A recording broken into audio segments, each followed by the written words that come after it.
Commentaire de Charles Andrew Coates, sur le livre de l'Apocalypse de Jean. Chapitre 22. Le dernier verset du chapitre précédent nous apprend que nul n'entrera dans la cité, si ce n'est ceux qui sont inscrits dans le livre de vie de l'agneau. Seuls ceux dont le nom est inscrit comme ayant la vie, peuvent y entrer, car tout est vivant dans ce lieu. C'est la cité du Dieu vivant. Hébreux chapitre 12, verset 22. Tout désir, tout acte et toute activité qui se trouve aujourd'hui dans les saints, appartiennent désormais à la cité sainte, car toute l'œuvre de Dieu dans les saints est accomplie par l'Esprit du Dieu vivant. 2 Corinthiens chapitre 3, verset 3. Actuellement, la maison de Dieu est l'assemblée du Dieu vivant. 1 Timothée chapitre 3, verset 15. Son œuvre s'y manifeste, par l'Esprit qui habite en ses saints. Ainsi, il existe actuellement, ce qui correspond à la sainte cité, c'est-à-dire la cité morale. Comment pourrait-il y avoir dans l'assemblée du Dieu vivant, un formalisme sans vie? Il n'y a assurément pas de place là, pour ce qui est souillé, ni pour ce qui fait de l'abomination et du mensonge. Apocalypse chapitre 21, verset 27. Cette réflexion suscite une vive préoccupation, pour préserver le caractère vivant des choses. On a tendance à ce que ce qui était jadis vivant, devienne formel, comme un animal autrefois vivant, devient un fossile, conservant sa forme, mais sans vitalité. Et il me montra un fleuve d'eau vive, éclatant comme du cristal, sortant du trône de Dieu et de l'agneau. Au milieu de sa rue et du fleuve, de ça et de là, était l'arbre de vie, portant 12 fruits, rendant son fruit chaque mois. Et les feuilles de l'arbre sont pour la guérison des nations. Apocalypse chapitre 22, versets 1 et 2. Dans le fleuve d'eau vive, éclatant comme du cristal, et dans l'arbre de vie portant 12 fruits, rendant son fruit chaque mois, nous trouvons les sources d'une fraîcheur, et d'une vigueur éternelle. Rien, dans la cité, ne sera jamais marqué par la décadence. Il semble y avoir des indications dans l'Écriture, qu'il pourrait y avoir un déclin sur terre, dans le monde à venir. Pendant la fête des tabernacles, qui est une figure de cette période, il devait être offert 13 jeunes taureaux, le 15e jour du 7e mois, mais en diminuant d'un taureau chaque jour, jusqu'au 7e jour de la fête. Nombre chapitre 29, versets 12 à 39. Cela semble indiquer un certain déclin. Non pas un abandon à proprement parler, car ils offrirent 7 taureaux le 7e jour. Ils ne s'éloigneront pas réellement de la perfection du Christ, mais la diminution de leur nombre semble indiquer que les choses ne seront pas maintenues, avec la même vigueur, pendant toute la période préfigurée par cette fête. C'est très instructif, car cela indique clairement une condition, que l'on peut trouver chez les saints grandement favorisés de Dieu. Il se peut qu'il n'y ait, ni renoncement à la vérité, ni éloignement réel du Christ, ni tolérance du mal manifeste. Et pourtant, il y a un déclin progressif de notre appréciation spirituelle du Christ, de sorte que nos affections envers Dieu ne soient plus aussi riches, ni aussi fervents qu'auparavant. N'avons-nous pas conscience que notre foi s'affaiblit souvent, même sans éloignement réel? Cette taureau symbolise sans doute une compréhension profonde du Christ, mais elle n'atteint pas la plénitude de 13. Puisse Dieu nous donner le désir ardent de ne pas décliner, ou si nous sommes conscients de notre déclin, de recevoir sa grâce et sa puissance vivifiante. Dans la cité céleste bénie, les sources de vie sont d'une activité perpétuelle, et ne connaîtront jamais de déclin. Le fleuve et l'arbre se trouvent au cœur de la cité, et maintiennent toute fraîcheur et vigueur, de sorte qu'au terme des 1000 ans, l'épouse ne présente aucun signe d'amoindrissement. Elle est toujours, comme une épouse ornée pour son mari. Apocalypse chapitre 21, verset 2. Si nous voulons être préservés du déclin, nous devons sans cesse nous abreuver au fleuve, et nous nourrir du fruit de l'arbre de vie. Le fleuve symbolise toute la fraîcheur vitale, et la joie profonde que procure le Saint-Esprit. C'est le fleuve, dont les ruisseaux réjouissent la ville de Dieu. Psaume 46, verset 4. Les ressources qui soutiennent la cité sont à notre disposition dès maintenant. Il est béni d'y penser. Qui ne désirerait pas faire l'expérience de leur valeur et de leur pouvoir? Christ est l'arbre de vie, qui remplit l'année de ses précieux fruits. Il ne suffit pas de connaître Christ sous un seul aspect, pour être maintenu en constante vigueur. Si doux et si précieux que puisse être cet aspect, il n'est pas donné pour être définitif, mais pour nous préparer pour ce qui suivra, chaque mois. Quelle grâce de penser à une année spirituelle dans la cité céleste, où chaque mois apporte de nouveaux fruits du Christ, pour maintenir la vigueur de ceux qui y entrent. Le Seigneur en donne une application morale actuelle, au verset 14. Bienheureux ceux qui lavent leurs robes, afin qu'ils aient droit à l'arbre de vie, et qu'ils entrent par les portes dans la cité. Le lavage des robes est ce que nous faisons. Cela implique de découvrir, par une vigilance et une prière attentive, toute trace de souillure mondaine ou charnelle, qui aurait pu être contractée. Il signifie une purification, par le moyen de la parole, d'habitudes personnelles et d'associations. Tous les croyants désirent le Christ. Mais il arrive souvent, qu'ils manquent de détermination et de diligence, pour se débarrasser de ce qui est comme des taches sur nos robes, et qui nous empêche concrètement de recevoir le soutien et la joie de ses fruits. Ceux qui lavent leurs robes ont droit à l'arbre de vie, avec sa continuelle succession de fruits nouveaux. Israël avait diverses fêtes dans l'année, des fêtes successives, depuis la Pâque jusqu'à la fête des Tabernacles. Nous devons apprendre à connaître Christ, sous les divers aspects des fêtes qui nous le présentent. Nous avons besoin de le connaître, non seulement comme la Pâque, mais aussi en rapport avec la fête des pains sans levain, comme la gerbe tournoyée des prémices, comme il fut connu à la Pentecôte, et en rapport avec la fête des Tabernacles. Si nous n'apprécions pas chacune des fêtes de l'année, c'est qu'il y a une insuffisance spirituelle sur quelques points. Le déclin en Israël était en proportion de leur abandon des fêtes, ou de leur célébration de ces fêtes, sans un véritable empressement. La fête des Tabernacles fut probablement abandonnée à la mort de Josué. Néhémie chapitre 8, verset 17. Il a été dit que lorsqu'un arbre décline, c'est la branche supérieure qui se flétrit la première. Un autre déclin marqué eut lieu après l'époque de Samuel. 2 Chroniques chapitre 35, verset 18. Et il est probable que l'on cessa au temps de Salomon, d'observer l'année sabbatique. À mesure que le déclin progresse, les perceptions du Christ s'affaiblissent les unes après les autres, jusqu'à perdre sa joie avec Dieu. Mais dans la cité céleste, tout au long de l'année, les fruits du Christ se révèlent avec une fraîcheur perpétuelle. Il y a une plénitude de provisions, qui correspond à la position occupée par la cité, et qui est appropriée pour soutenir ceux qui entrent, de sorte qu'ils sont maintenus dans la pleine vigueur de la vie. La cité sera marquée, par une continuelle et toujours nouvelle manifestation de Christ. Il en est encore ainsi aujourd'hui pour ceux qui l'aiment. Et moi je l'aimerai, et je me manifesterai à lui. Jean chapitre 14, verset 21. C'est un précieux passage. Ne manquons pas de désirer cette manifestation, ou de la réaliser, ou d'éprouver la fraîcheur, et le caractère toujours nouveau qu'elle apporte. Je dirais que chaque manifestation donne une appréciation spéciale du Seigneur. Elle porte des fruits d'une manière particulière, si l'on peut employer cette image. Chaque manifestation du Seigneur au sien après sa résurrection, avait son caractère distinctif, et il ne saurait en être autrement, pour celui qui est si grand et si multiple dans les formes de l'amour qu'il revêt. Chaque fois qu'il vient au milieu des siens, c'est afin de révéler quelque chose de lui-même, d'une manière spéciale, à ceux qui ont une vue spirituelle pour le discerner. Il se peut que vous ayez eu une manifestation du Christ, il y a 10 ou 20 ans, qui vous a profondément marqué, mais elle ne vous soutiendra pas pleinement aujourd'hui. La vie des cœurs est nourrie par des manifestations renouvelées. Même dans la cité, il rend son fruit chaque mois. C'est cela qui constitue la nourriture intarissable de la vie. Quelles possibilités merveilleuses sont mises à notre portée. Il est profondément intéressant de voir au verset 2 du chapitre 22, comment la rue, le fleuve et l'arbre de vie sont identifiés. Cela donne à entendre que tous les mouvements de la nature divine, dont la rue est l'expression, sont maintenus en fraîcheur et en vigueur, par l'esprit et par l'appropriation des fruits variés de Christ. Je crois que nous avons en Actes chapitre 2 à 4, une idée de ce qu'est la rue. Des mouvements bénis de la nature divine, l'amour en action, tous imprégnés et dynamisés par le Saint-Esprit, et tous imprégnés du caractère du Christ. Telle est la vie de la cité céleste. Ensuite, les feuilles de l'arbre sont pour la guérison des nations. Verset 2. Les nations ont été blessées et déchirées. Elles sont aujourd'hui couvertes de plaies. Mais les feuilles de l'arbre leur seront appliquées pour les guérir.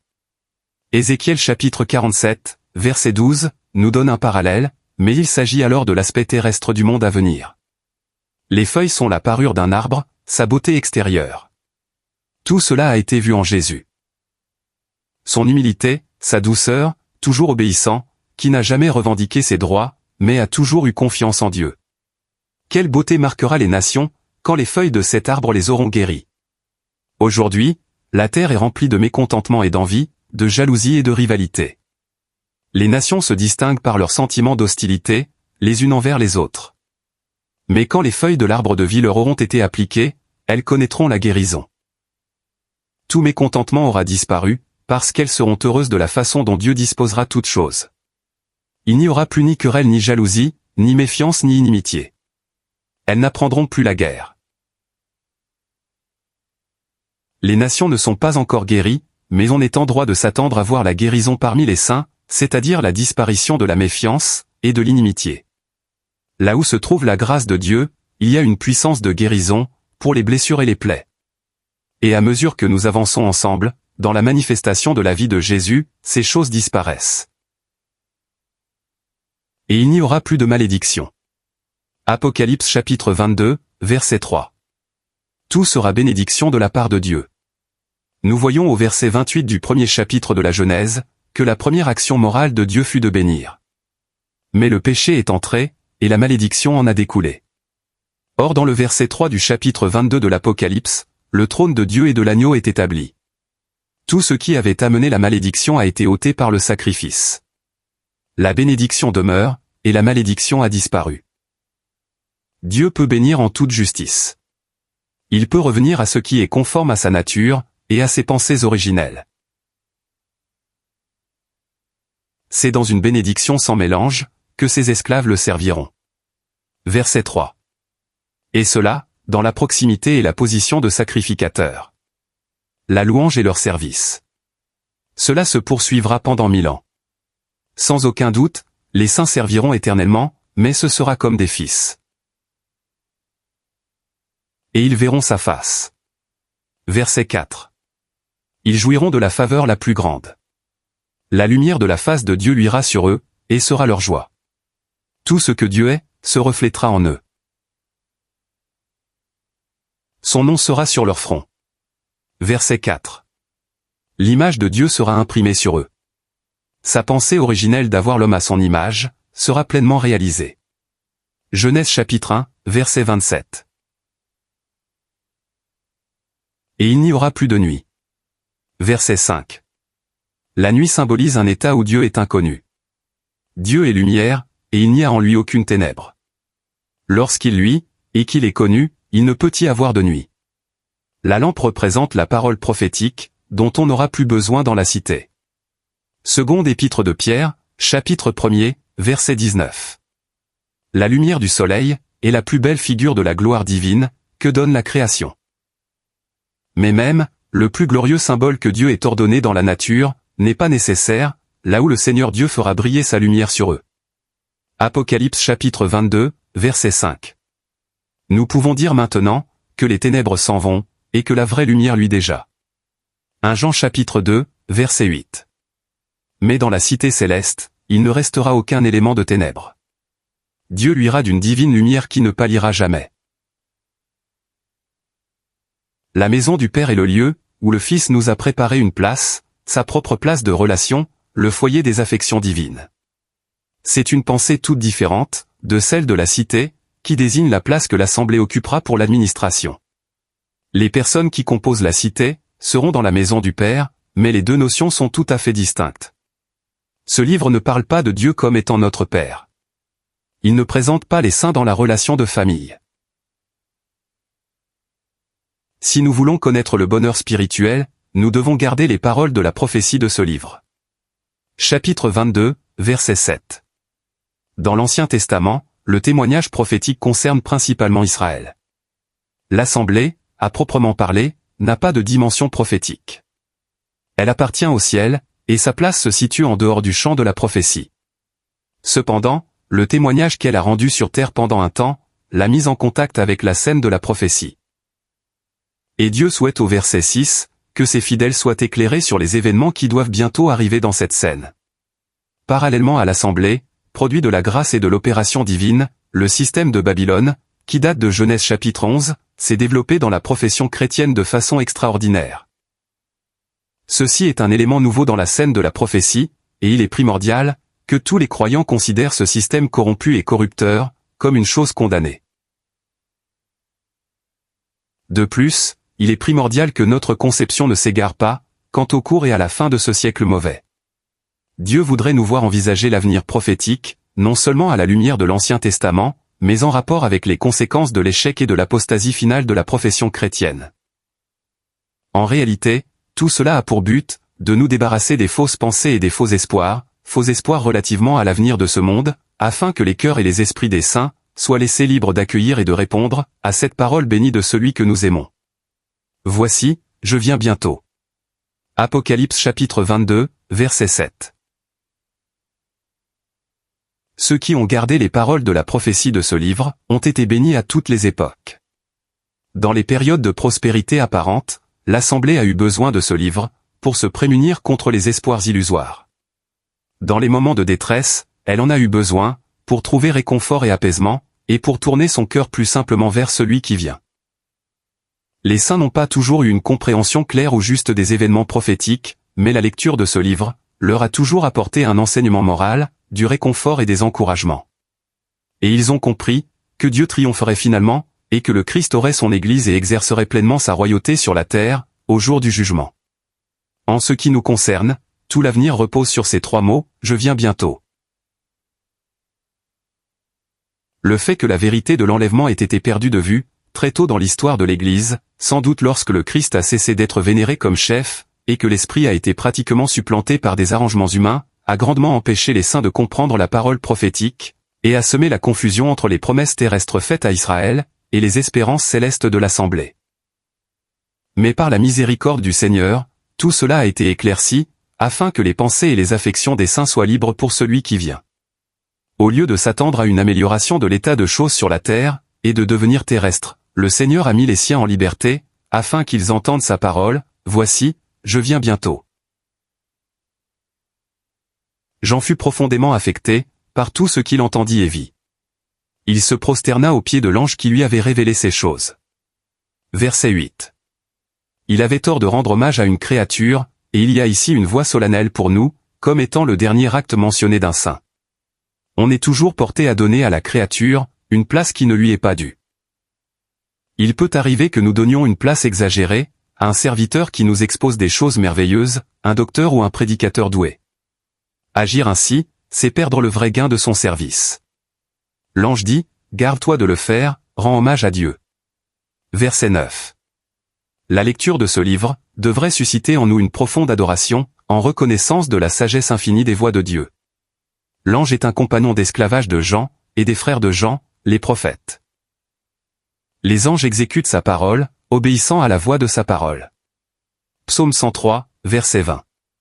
Ces choses font penser à l'esprit, dans lequel les paroles de ce livre doivent être gardées, l'esprit d'obéissance et d'adoration. Concernant la prophétie de Daniel, il lui fut ordonné de sceller le livre, jusqu'au temps de la fin. Daniel chapitre 12, verset 4. Une longue période devait s'écouler, avant la fin des temps. Mais maintenant, le temps est proche, et les paroles ne doivent pas être scellées. Apocalypse chapitre 22, verset 10. On entend souvent des gens dire que le livre de l'Apocalypse est scellé. Mais c'est précisément le contraire. Le titre du livre montre qu'il dévoile et expose les choses qui doivent arriver bientôt. Le désir du Seigneur est que sa venue soit une espérance toujours présente, réalisable à tout instant. Il n'y a rien dans le Nouveau Testament qui suggère un intervalle prolongé. Dans les paraboles, ce sont les mêmes serviteurs, à qui le Seigneur avait confié des responsabilités avant son départ, qui devront rendre compte à son retour. Il voulait que la pensée de son retour, pour juger ses serviteurs, soit toujours présente. Les choses sont sur le point de se figer définitivement. Dans un temps très court, tout sera immuable. Que celui qui est injuste commette encore l'injustice. Et que celui qui est souillé se souille encore. Et que celui qui est juste pratique encore la justice. Et que celui qui est saint soit sanctifié encore. Apocalypse chapitre 22, verset 11. À son retour, est-ce que je souhaite être ce que je suis aujourd'hui? Sinon, je dois rapidement changer de comportement. Il n'y a pas de temps à perdre, pour le croyant comme pour l'incrédule. Si je ne veux pas être trouvé en train de commettre l'injustice ou de me souiller, je dois y renoncer immédiatement.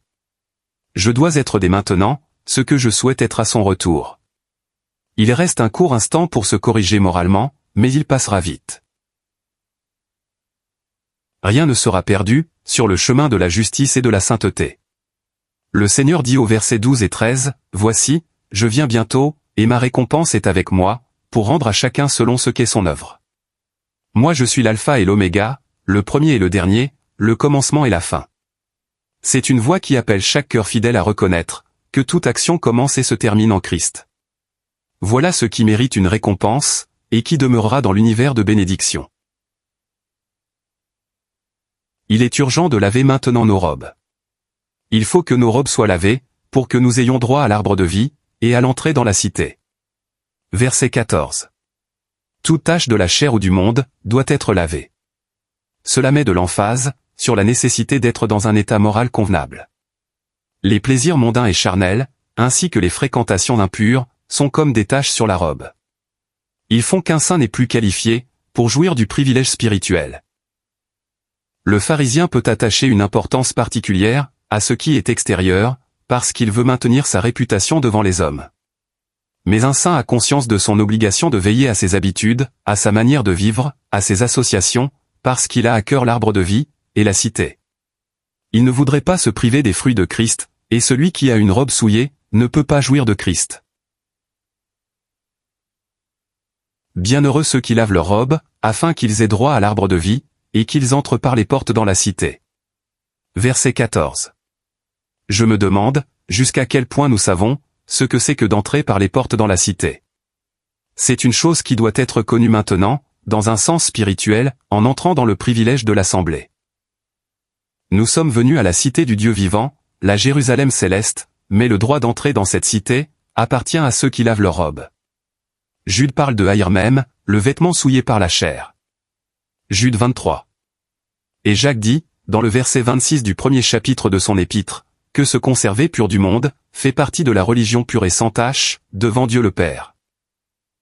C'est une bonne chose, lorsqu'un chrétien se rend compte que quelque chose a entravé sa prospérité et son progrès spirituel, et que cela doit être mis de côté. Les portes de la cité ne sont jamais fermées, mais nous ne sommes pas toujours en état d'y pénétrer. Ce sont des paroles qui interpellent la conscience, mais elles s'accompagnent d'un doux appel au cœur. Moi Jésus, j'ai envoyé mon ange, pour vous rendre témoignage de ces choses dans les assemblées. Moi je suis la racine et la postérité de David, l'étoile brillante du matin. Chapitre 22, verset 16. C'est moi, Jésus, qui parle. Il prend ce doux nom personnel, par lequel il s'est révélé à nous dans son amour salvateur, et qui est cher à tous ceux qui le connaissent. Il est la racine de David. Les promesses royales, tout ce qui réjouira la terre au jour de la gloire, sont liés à David, qui était par excellence, loin de Dieu pour accomplir toute sa volonté. Chaque promesse qui a fait la grandeur de David, avait sa source et sa racine en Jésus, ce qui l'identifie au Jéhovah de l'Ancien Testament. Tout dérivait de Jésus, duquel les origines ont été d'ancienneté, dès les jours d'éternité. Michée chapitre 5, verset 2. Il est aussi la postérité de David. Il vint dans l'humanité, comme semence de David, pour hériter de toutes ces glorieuses promesses, et pour qu'elles aient leur effet par la mort et la résurrection. David ne pouvait pas accomplir les promesses lui-même. Mais il avait une vision prophétique de sa grande postérité, et pouvait dire de lui, « Il sera comme la lumière du matin, quand le soleil se lève, un matin sans nuage. » 2 Samuel chapitre 23, versets 4 et 5. Dans la prophétie de l'Ancien Testament, il est le soleil de justice. Malachie chapitre 4, verset 2. Mais dans les assemblées, il est connu comme l'étoile brillante du matin. Avant l'aurore, il se lève et luit dans les cœurs de ses saints, comme l'étoile brillante du jour qui vient. 2 Pierre chapitre 1er, verset 19. Dans ce cas, on est préparé à dire « Viens ». L'épouse dit « Viens », car elle le connaît, et comprend tout ce que signifie sa venue. Quelle grâce que l'esprit et l'épouse disent « Viens ». Tout à fait à la fin, nous voyons l'épouse, non pas submergée par le monde, ni endormie ou installée dans sa routine, mais en parfaite harmonie avec l'esprit. Ce mot « Viens » est l'expression de son cœur. « Viens » est une expression caractéristique de l'épouse. Tous les croyants ne se joignent pas à ce cri. D'où cette parole au verset 17, que celui qui entend dise viens. Ceci semble s'appliquer aux croyants, qui ne seraient pas en accord avec l'esprit et l'épouse. Il est appelé à dire viens, pour se mettre en harmonie avec l'esprit et l'Église. Il ne peut être admis, qu'un seul croyant sur la face de la terre, ne dise pas viens. Tous doivent unir leur voix, car tous seront ravis ensemble dans les nuées, au cri de commandement du Seigneur, à sa rencontre en l'air. 1 Thessaloniciens chapitre 4. Il y a aussi les âmes assoiffées, celles en qui Dieu a produit des exercices et des désirs, qui n'ont pas encore été comblés. La réponse à toutes ces aspirations est le Christ, et celui qui a soif, est appelé à venir trouver en lui, la plus profonde satisfaction. Toute sa plénitude est encore offerte aux cœurs assoiffés. Finalement, la grâce s'étend aux limites les plus reculées. Que celui qui veut, prenne gratuitement de l'eau de la vie. Verset 17. Il se peut même qu'il n'ait pas soif. Cela suppose quelqu'un, sans profondeur ou sans ardent désir, mais s'il le veut, il peut prendre gratuitement de l'eau de la vie. Il n'est même pas dit qu'il vienne. Il n'a pas un seul pas à faire. L'eau de la vie coule librement près de lui. Il n'a qu'à la prendre. C'est l'appel ultime de la grâce infinie. L'ordre dans lequel sont disposés les livres de la Bible n'est pas inspiré, mais il convient moralement, que l'Apocalypse soit placé à la fin, car il donne le dénouement du bien et du mal. L'avertissement solennel, de ne rien ajouter aux paroles de la prophétie de ce livre, ou de n'en rien retrancher, peut s'appliquer en principe à toute l'écriture, car elle est inspirée de Dieu. 2 Timothée chapitre 3, versets 16 et 17. Ces paroles doivent être conservées dans leur intégrité. Ce sont des paroles écrites dans un livre. Une autre écriture parle, de paroles enseignées de l'Esprit. 1 Corinthiens chapitre 2, verset 13. Dieu a lié son autorité aux Écritures, et les a protégées, par les déclarations solennelles des versets 18 et 19 du chapitre 22 d'Apocalypse. Que les chrétiens se méfient, de ceux qui remettent en question l'inspiration verbale des Saintes Écritures. Celui qui rend témoignage de ces choses dit, oui, je viens bientôt. Apocalypse chapitre 22, verset 20. Cette parole a été depuis lors, dans son cœur. C'est pour lui, la première chose à faire. Elle ne quitte pas sa pensée. En Jean chapitre 14 verset 3, il dit, « Je vais vous préparer une place. Et si je m'en vais, et que je vous prépare une place, je reviendrai, et je vous prendrai auprès de moi, afin que là où moi je suis, vous soyez aussi. » Ces paroles sont constamment présentes dans son cœur, toujours chéries, toujours au centre de ses affections. Et c'est ainsi qu'il souhaite qu'elles le soient pour nous. Nos cœurs disent-ils Amen, à ce qui est dans son cœur? Amen. Viens Seigneur Jésus. Je viens, et dans le cœur du Seigneur Jésus à la droite de Dieu. Amen, viens Seigneur Jésus, et dans le cœur fidèle de tous ceux qui l'aiment, et qui répondent à son amour ici-bas. Et chaque instant qui nous sépare de ce moment, avant que nous entendions sa voix, que nous voyions son visage, et que nous soyons à jamais avec lui, sera comblé par l'expérience de sa grâce.